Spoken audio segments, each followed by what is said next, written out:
Hindi lang isa, hindi rin dalawa o tatlo, kung hindi apat kaming mga naka-big bike concept. Ang tinuldukan na yung matagal ng drawing na makapag-meet up ride gamit yung mga motor namin na yung tipong takbong pogi lang, saktong glide sa mga kurbada, at yung literal na chill ride. Kaya tara mga paps, samahan nyo kami sa aming trip ngayong araw kasama ang big bike concept owners from Mindanao. Tara, let's go!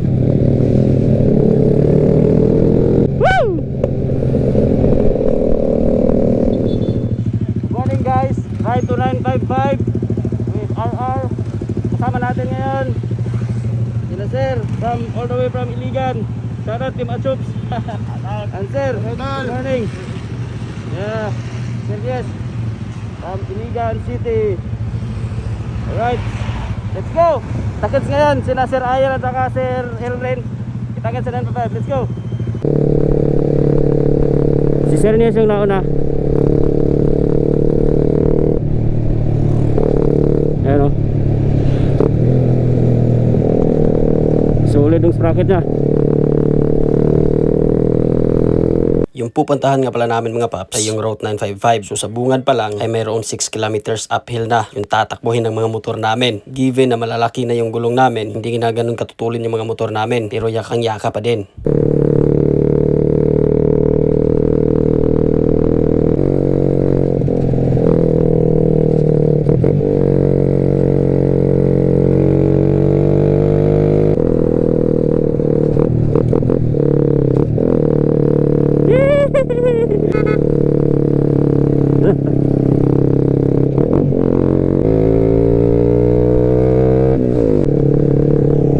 Yeah. 955. Double check sa mga fork natin kung may mga singaw ba or leakage. Wala naman so far. So good. Kasi yes, all goods. Yeah, takbong pugi lang ba? Touchdown dito sa may unahan ng Don Narciso. Look at the view at the back mga paps. Yung mga motor namin. Alright. So pagkatapos naman dito, diretso na kami doon sa may G-spot meet up place namin with Team Butuan. Let's go.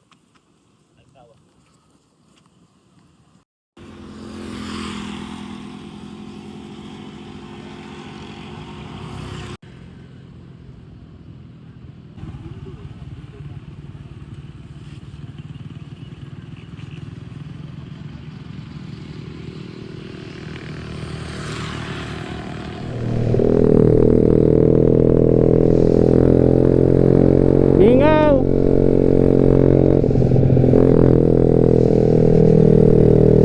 Mingaw ang detail.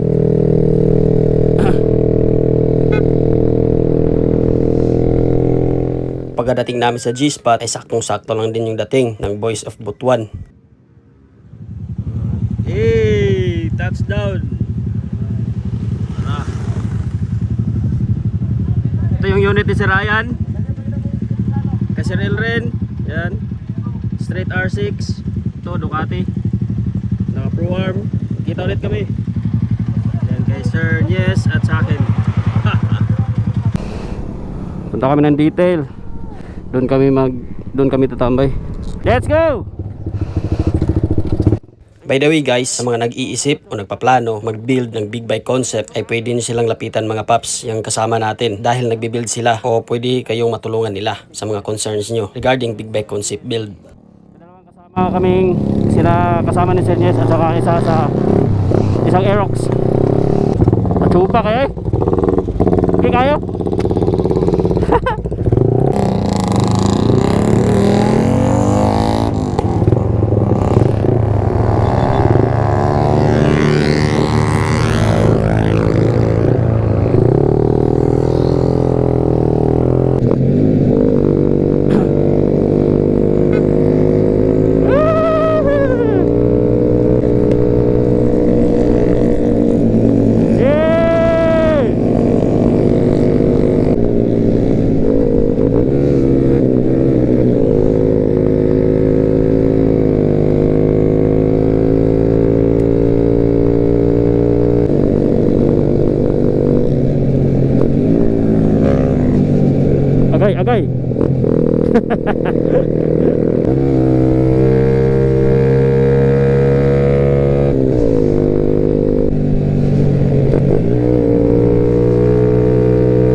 Aslom na kayong paminaw. Pork ni.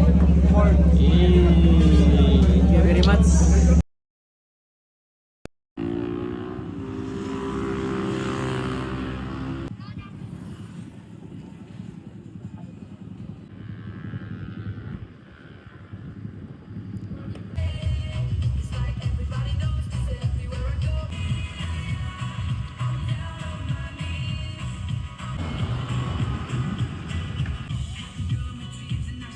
Dito banda sa may Dagro, may mangilan-ngilan na ding riders na tumatambay dito. Aside from that, andito din nakatambay si Cab 955 kung saan nag-o-offer sila ng mga kakanin na pwede nating pang snack. At available din dito yung sikwati at kape. Kapares habang nagchichill o nagtatambay tayo dito.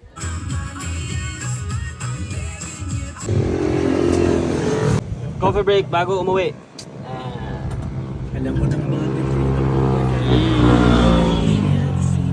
At dahil nasa bundok tayo, unpredictable yung weather condition dito mga paps.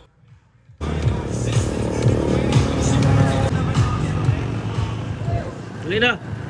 Oh, paano ba yan? Hanggang dito na lang muna siguro sa araw na to. Salamat kina Sir El, Sir Ayan, kay Sir Nies, at sa mga tropa nilang sumama. Saktong hapon na ay uwian na. Kailangan na magpaalam ng isa't isa sa susunod ulit. Thank you. Yan, tapos.